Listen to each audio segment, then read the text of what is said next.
what do you think needs to change immediately? What solutions? Everybody talks about all the problems. What do you think we could do to fix it? I, I don't I don't know if there's any fixing the NCAA. I don't think it is. I think it's what's been going on for many years. I don't know how you can fix it. I don't see how you can fix it.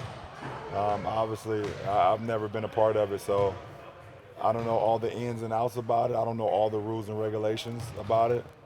But I do know what five-star athletes bring to a campus, both in basketball and football. Um, I know how much these college coaches get paid. I know how much these colleges are gaining off these kids. Um, I don't know what's the what is it called, a stipend or something that the kids get? What is that? How much is that? It's just the cost of the education. There's no relation to Oh, the income that they oh, generate. okay. So, I've always like heard the narrative like they get a free education, uh, but you guys are not bringing me on campus to get an education. You guys are bringing me on it to help you get to a Final Four, to a national championship. So it's just weird. It's a weird thing. I got so many more comments about it.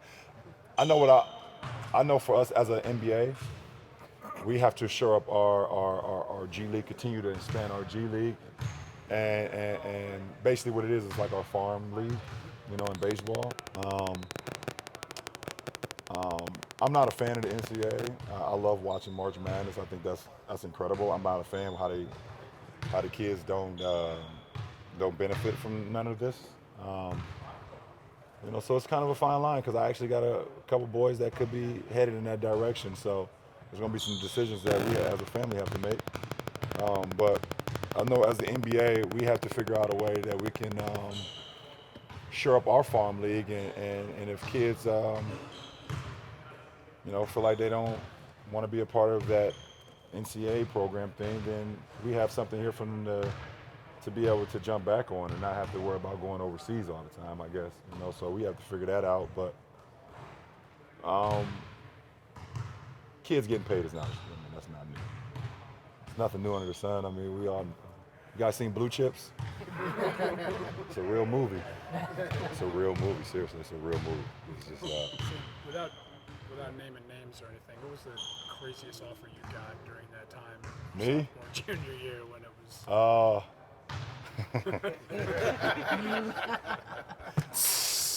Listen, man. Listen, man. I don't know. I can't even talk about that, man. Me and my mom was poor, I tell you that. And if they expected me to step a foot on the college campus and not go to the NBA, then we weren't gonna be poor for long. I tell you that. That's a fact. Do you think the NBA though will ever go back to don't have to go to college? The one and done rule. I mean, it's something we got to discuss. I just looked at like,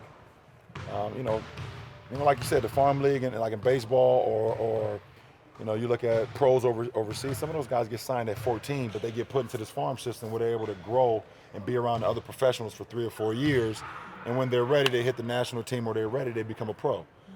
So I think we have to kind of really like figure that out, how we can do that. Like we got a lot of kids. We're worried about kids coming into the league early, but they're not ready. They're now out the league because of that. So I don't have the answer to it right now, but I kind of been brainstorming a lot. I don't want to tell y'all because if y'all steal my idea, then we're gonna have some problems.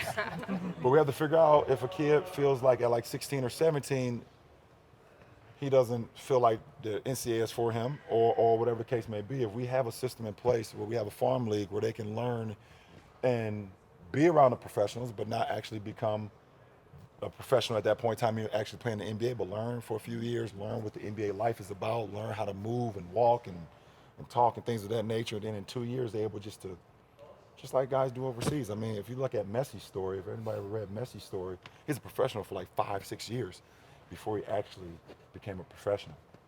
So I think it's a cool thing how they do that over here. Sorry, that's gone. You have to get it from somebody else. They have a system in place that maybe we can copycat. I don't know, but we'll see. Yeah, I apologize. That's yours? That's yours? My fault. I got it. AAA batteries, I'll replace that. Got to get paid to replace that, though. What do you believe the G League is missing from that standpoint? I don't know. I know, first of all, we have every NBA team has to have their own farm system. I think we're almost there, but we're not quite there yet. I'm not quite sure how many teams that we have, but I know it's not 30, and it's not one team per as of right now.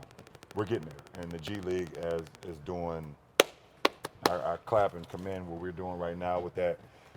We've had so many call-ups in the last 10 years, and guys have actually, been, max guys, champions, inspiring guys because they've took that route. And we've also had guys that went overseas and then came back into the G League and been a part of our league. So we're doing a great job, but we want to continue to get better and better. I do like this. I got a real good idea about this whole farm system thing that I want to, go over with the commission and some of the people. But that's a longer dialogue. But NCAA is correct. We know. I'm sorry. It's gonna make headlines, but it's correct. I'm going to change it too, but you can go. Given what you know of what it takes to play the triple double in one game, to be able to average that over the course of a month, what does that achievement say? My teammates are making shots, one, and I couldn't do that without them. I just try to put the ball on time and on target. If it's a cross-court pass to a shooter, or outlet pass to a streaking runner, or lob to one of my bigs, but they actually have to make the shot for it to become an assist. Rebounding for me has always been instinctual. I'm not a big box-out guy. I've always kind of used my instincts. I'm seeing the ball, if it's coming off the rim, how it's coming off the backboard, off the guy's hands, and just try to use my athleticism to go get the rebounds. And then the scoring part is, something I've kind of, if I can get, 2 layups a quarter or 3 layups a quarter, then I'm gonna get over 10 points a game. I'm gonna get over that. So the scoring has always been last on me. I never looked at myself as a scorer. But to know the history of the game and seeing the guys that puts up triple doubles on a regular, from Jason Kidd to Magic Johnson, Oscar Robertson, Russell Westbrook, and throw my name in there as well. We do it on a regular. It's a very difficult task because you have so much responsibility, offensively, defensive rebound, to assist, get guys involved, and also be able to put numbers on the board as well. So it's very difficult, very challenging, and it takes a lot of energy. But when you built for it, you built for it.